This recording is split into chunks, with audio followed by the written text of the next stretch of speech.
everybody, I'm Michelle with Birdie Bloom, and today I'm bringing you a bag that's been talked about a lot. And the reason it's been talked about a lot is because it's a pretty popular bag. It's liked by many for its simplicity. It's kind of small stature, but this ability for it to carry a lot still. And this is the 9950. We'll call it by its short name, and then I'll tell you what the full name is, but Janice's Legacy bag. This is the Janice that people talk about. And I have it here in a taupe, in red, and then this beautiful blue. I'm not positive of the color. I believe it's probably dark denim, but that has never been verified. And at this point in time cannot be verified. Heavily looked, but either way, it's this beautiful blue. And I'm gonna talk about the years each one of these was made because they're all different, and we'll go over that. We're also going to talk about this bag, which I would say is the Berkeley version of the Janice, but it's got a different style number and also technically a different name. So we'll talk about that as well. So here's a catalog photo. Again, 9950. It's actually called a Janice Riccardi de Santos Legacy bag. And this was new in 1994. In this catalog photo, you can see it says Janice's grandparents survived the Depression with a family of 6. It actually says a little bit more, but that is the whole of it. Janice was a person. What was her relation to Coach? I have no idea. What I've learned, I'll tell you, I am still very confused by the Legacy line, what it means, where it came from, how it started. Somebody, a commenter, which I'm really appreciative of, brought something to my attention, which I'm going to share with you guys. But I am not prepared at this moment in time to talk in depthly about the Legacy line. I have so many more questions. But what I have seen is that some of the bags are named after people. They're not all, but these people weren't necessarily famous. They could have been workers for Coach, and they could have been like maybe good customers of Coach. I don't know the rhyme or reason behind it. I don't know who Janice is. It just gives this little insert. I don't know who she truly was, and I'd love to learn more. So that in time, hopefully, will come.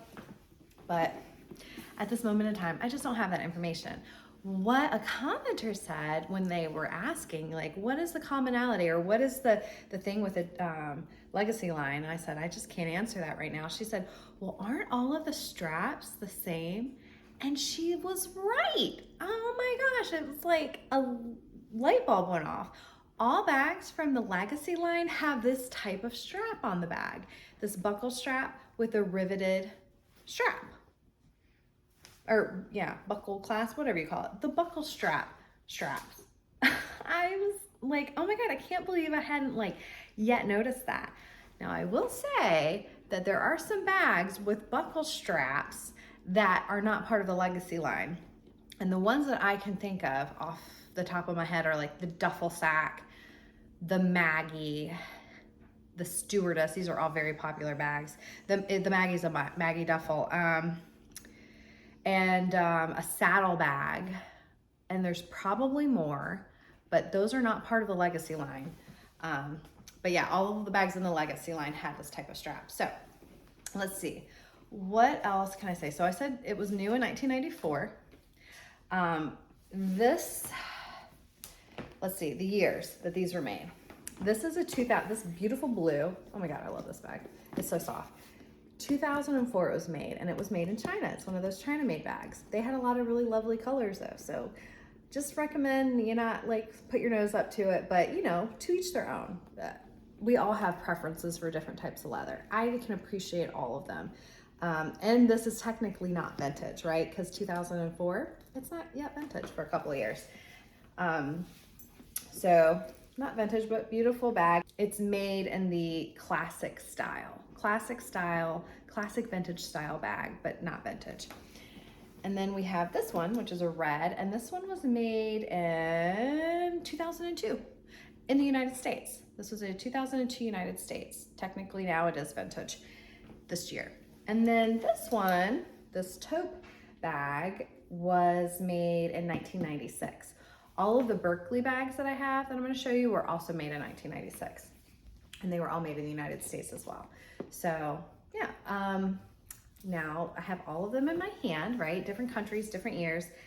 And I will say that this one is the thicker. It's definitely thicker leather. It's very lovely. It bounced back beautifully too. This one was rough. Somebody really was rough with this bag. This one, this 2002 United States, it is very similar to the 2004 China bag, but, and it's very different. They're both very different from this leather. It is a little thicker than the blue bag, I can sense. But because of that, because this has even like a thinner feel, a slightly thinner feel, it's still thick leather. It's also really softer. It's so soft, so lovely. So yeah, those are some of the differences I can appreciate by having these bags hand by hand or side by side, okay? Let's try them on. Let's see, I don't know, what one will go best? I have them all on the second. These are adjustable straps, and I have them all on the second because I was gonna crossbody them. I should probably put one on the shorter strap, maybe I will.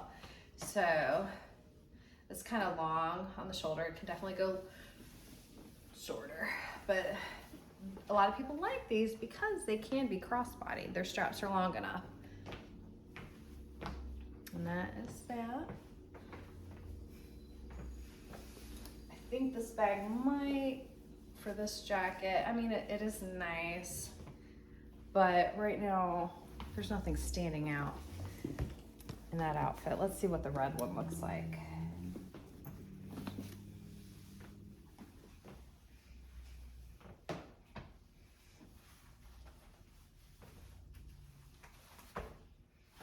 Definitely think I like the red better with my cool little jacket here. Thrifted, by the way. I don't know if y'all know this about me. Most of the stuff I have is thrifted. Either thrifted or purchased off the resale market. I'm a recycler. This is how I got into Vintage Coach to begin with. I'm not gonna say I never buy anything new, because I do. But for the most part, clothes for myself and my entire family, it's being resold or it's being thrifted. So yeah. That is nice. Love it. And let me, real quick, shorten the straps of the blue. This has nickel hardware, by the way. The other ones have the brass hardware, or it has the silver hardware. Whether or not it's solid nickel at this point in 2004, I'm not positive, but I can tell you that it's really nice. There's no issues with it. This is how it looks short on the shoulder. Shortest length. Very cute bag, and they hold a lot. They have a zipper top, and they have, empty that, a pocket that's along the back wall, okay? So it doesn't flap out or anything, and it's not zippered. It's just an open pocket here for a little bit of, I guess, division. Okay, that's what the Janice has. Very simple. Again, it's technically a Janice Riccardi's De Santos bag, legacy bag. But yeah, okay. So let me show you two other bags that they look just like the Janice. Exact same features, except they're part of the Berkeley line. And I know I've talked about the Berkeley line before. These are style 9011 Berkeley Zips.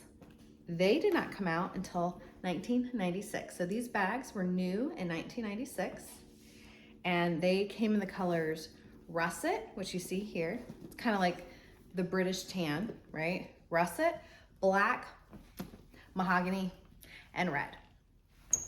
And here is somewhere where I'm gonna like talk a little bit about like what's up with that. I mentioned before, I like things to make sense. I like to put things into a place to create a formula. And something that boggles my mind is here they changed one color, because this could be British tan, right? They made this color russet in this line. Why didn't they change the name of all the other colors? Why did they leave them basic and the same? I don't know, I don't understand that. And they did this through multiple lines where like some of the colors would have this unique, they would be the same color or a similar color, but they'd have a unique name, and then they would just leave others, you know, brand or, you know, mahogany. There is like a chocolate Sonoma bag. So I don't know, like why, it's not like they couldn't come up with other names. Why did they do that? It doesn't make sense, but it is what it is. So the Berkeley line features pebbled leather, and it's very similar to that Sonoma pebbled leather, and actually it probably is a Sonoma pebbled leather. If you don't know this, the pebbled leather has a bit of like water resistance to it. It's such a great leather. It's my favorite. And what they did is essentially just reverse. So these bags, they're not fully reversed because, like, as I showed you, there's pebbled leather on the bottom, but unstuff this. The inside, you know, where normally it would be this suede-like that you see on the outside, the inside is the pebbled leather. Same back pocket. Sorry, it's really hard to see in this one, right? But let me see if I can just flip it a little bit for you. See, that's the pebbled leather on the inside. It's just flipped. Berkeley line. Oh, and another thing, and I know I've mentioned this before, but I've seen it commented on. I didn't know this at the beginning either. It took somebody mentioning it to me. But you know, I was always like, the hardware on this, it's so perfectly tarnished. Like, I don't want to do anything to it, because normally I'm a hardware cleaner and I never wanted to for the Berkeleys. And I had learned that actually it comes with antiqued brass hardware, the Berkeley line. So it's intentionally made like this. So you don't want to clean. I mean, you can clean it, but you don't want to like try to strip it or anything. You're not trying to change the color or remove the darkening or brighten it up. It's meant to be that way. So I thought that was interesting. Just to remind you about that. And yeah, all right. Oh, we'll try them on the Berkeley. Actually, I think this russet probably goes nicely with this jacket. We'll see.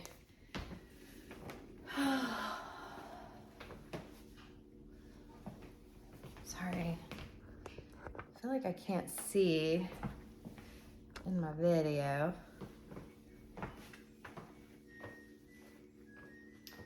The dryer's done. Do y'all hear that singing? Same crossbody ability, same bag, just called something different. Again, 9011 Berkley Zip. So there you have it. Bag that's been talked about a lot. There's a reason that people like them. They all happen to be, if not available yet, they will be available in my closet. I'm selling all of these bags. There you go. There you have it.